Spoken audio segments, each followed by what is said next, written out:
अस्सलामु अलैकुम दोस्तों, लाइट स्टूडियो में आप सबको खुश आमदीद। दोस्तों, इरशाद बारी ताला है और तुम पर रमज़ान के रोज़े फ़र्ज़ किए गए जैसे तुमसे पहली उम्मतों पर, ताकि तुम परहेज़गार बन सको।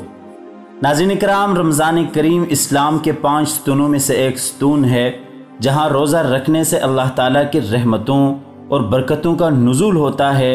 वहीं रोज़ा रखना हमारी रूह के साथ साथ हमारे जिस्म के लिए भी शिफायाब है। हत्ता के बरसों से होती आ रही साइंसी तहकीक ने आज कुरान के आगे सर झुका दिया है और ये मानने पर मजबूर हो रही है कि कुरान के बताए हुए हर हुक्म में कोई न कोई हिकमत ज़रूर है। साइंसदानों ने रोज़े के इंसानी जिस्म पर असरात जानने के लिए जो तजुर्बात किए, उनके नताइज से पूरी साइंस हैरान होकर रह गई और रोज़ा रखने को इंसानी सेहत के लिए लाजमी करार दे दिया है। नाज़रीन इकराम, कुछ अरसा पहले यूनिवर्सिटी ऑफ फ्लोरिडा के 3 डॉक्टर्स ने एक तजुर्बा किया। उन्होंने 24 लोगों को इकट्ठा किया और उनको कहा कि वो 30 दिन सुबह शाम मामूल के मुताबिक खाना खाएं, लेकिन दरमियानी औकात में कुछ ना खाएं।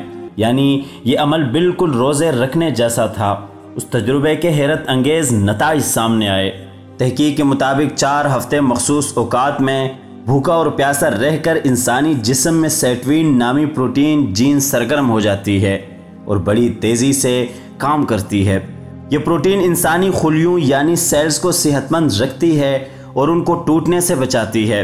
इसके अलावा ये प्रोटीन इंसानी जिस्म में सफ़ेद चर्बी को ख़त्म करती है और गंदमी चर्बी की मिकदार बढ़ा देती है। गंदमी चर्बी सिर्फ बच्चों में बाकसरत पाई जाती है। ये चर्बी जिस्म का दर्जा हरारत मुतवाज़न रखती है, हड्डियाँ सेहतमंद रखती है, सेल्स की कारकर्दगी को बढ़ाती है और जिस्म से शक्कर जज़ब करती है। साइंसदानों ने एक तजुर्बा किया जिसमें उन्होंने एक बूढ़े शख्स में, जो कि मुख्तलिफ बीमारियों में मुब्तला था, सेटवीन प्रोटीन की मिकदार बढ़ा दी और जब नताइज आए तो हैरान रह गए। उस बूढ़े के जिस्म में सुर्ख खुलियों की मिकदार बढ़ गई, जो कि इंसानी खून में 50% से भी ज़्यादा मिकदार में पाए जाते हैं। ये खुलिये पूरे जिस्म में ऑक्सीजन लेकर जाते हैं और कार्बन डाइऑक्साइड निकाल लेते हैं। ये बहुत मुफीद तजुर्बा था, क्योंकि बुढ़ापे में हड्डियों में सुर्ख खुलिये की तादाद कम हो जाती है। उसके अलावा इस प्रोटीन से उस शख्स के चेहरे से झर्रियाँ कम हो गईं, आंखों में चमक आ गई और वो पहले से ज़्यादा चाको चौबंद हो गए। अलगरज वो प्रोटीन इंसानी सेहत के लिए बहुत मुफीद साबित हुई। नाज़रीन इकराम, माहिरीन ने रोज़े की हालत में इंसानी जिस्म में होने वाली तब्दीलियों का जायज़ा लिया और बताया कि रोज़े के शुरू के 8 घंटे मामूल के मुताबिक होते हैं। इस दौरान मैदे में पड़ी खुराक मुकम्मल तौर पर हज़म हो जाती है और उसके बाद जिस्म सफ़ेद चर्बी पिघलाकर तवानाई हासिल करता है, जिससे वज़न घटता है, कोलेस्ट्रॉल में कमी आती है और ज़ियादतीस का ख़तरा कम हो जाता है। रोज़े रखने के 7वें दिन तक जिस्म भूख प्यास का आदी होना शुरू हो जाता है और तब तक जिस्म चर्बी पिघलाकर ग्लूकोज बनाना शुरू कर देता है। फिर 15 रोज़ तक जब जिस्म भूख प्यास का आदी हो जाता है तो जिस्म अपनी मुरम्मत करना शुरू कर देता है और ज़रूरत से ज़्यादा कैलोरीज़ का खात्मा कर देता है, जिससे जरासीम का मुकाबला करने में मदद मिलती है।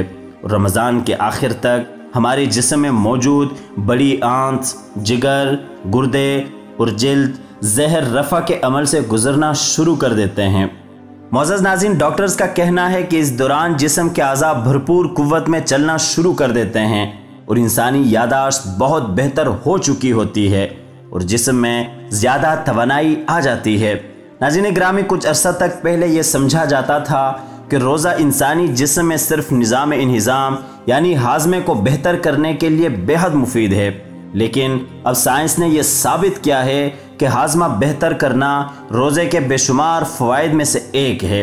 रोज़ा रखने से इंसानी जिस्म में जहरीले मादे ख़त्म होना शुरू हो जाते हैं और ख़राब खुलिये ख़त्म हो जाते हैं, जिनकी जगह नए और सेहतमंद खुलिये बनना शुरू हो जाते हैं। रोज़े का सबसे बड़ा फ़ायदा ये है कि ये कैंसर का इलाज है, जो मौजूदा दौर में सबसे बड़ा मरज़ है। यूनिवर्सिटी ऑफ कैलिफोर्निया के माहिरीन ने अपने तजुर्बात का नतीजा बताते हुए कहा कि रोज़े की हालत में इंसानी जिस्म के तमाम खुलियात यानी सेल्स दिफाई पोजीशन में चले जाते हैं اور انسانی جسم کو مختلف قسم کے جراثیم سے بچا لیتے ہیں، جبکہ کینسر کے سیلز اپنی سرگرمیوں میں لگے رہتے ہیں۔ روزے کی حالت میں بھوک پیاس کی وجہ سے انسانی جسم میں گلوکوز کی مقدار کم ہو جاتی ہے اور کینسر سیلز کو گلوکوز کی فراہمی بند ہو جاتی ہے، کیونکہ جسم کے دوسرے اعضاء گلوکوز کا استعمال زیادہ کر دیتے ہیں، اور گلوکوز نہ ملنے سے کینسر سیلز کمزور ہو جاتے ہیں اور پھر ختم ہو جاتے ہیں۔ ڈاکٹر کا کہنا ہے کہ روزہ رکھنے سے ہم کسی شخص میں کینسر پھیلنے سے پہلے ہی اس کا خاتمہ کر سکتے ہیں، جبکہ روزے کا ایک فائدہ یہ ہے کہ یہ انسانی جسم میں سفید چربی کو ختم کرتا ہے، جو کہ جسم میں خون کے بہاؤ کو کم کرتی ہے اور خون میں کولیسٹرول کو بڑھا دیتی ہے۔ لہٰذا یہی وجہ ہے کہ مغربی دنیا کے سائنسدان اور ماہرین روزے کی افادیت کو ماننے پر مجبور ہو گئے ہیں۔ ان کا کہنا ہے کہ ایک دن ضرور آئے گا جب ہر شخص روزہ رکھے گا۔ ناظرین اکرام، روزہ بلا شبہ اللہ کی نعمت ہے اور یہ اللہ نے اپنے بندوں کو محبت میں تحفہ عطا کیا ہے۔ اللہ ہمیں اس تحفے کی قدر کرنے اور رمضان کے روزے رکھ کر اپنی خوشنودی حاصل کرنے کی توفیق عطا فرمائے۔ اور اگر آپ کو ہماری ویڈیو پسند آئی ہو تو اسے لائک اور شیئر ضرور کیجیے گا۔ کمنٹس کی صورت میں اپنی رائے کا اظہار ضرور دیجیے گا، اور اسی طرح کی ویڈیوز کے لیے ہمارے چینل کو لازمی سبسکرائب کیجیے گا۔ اللہ حافظ۔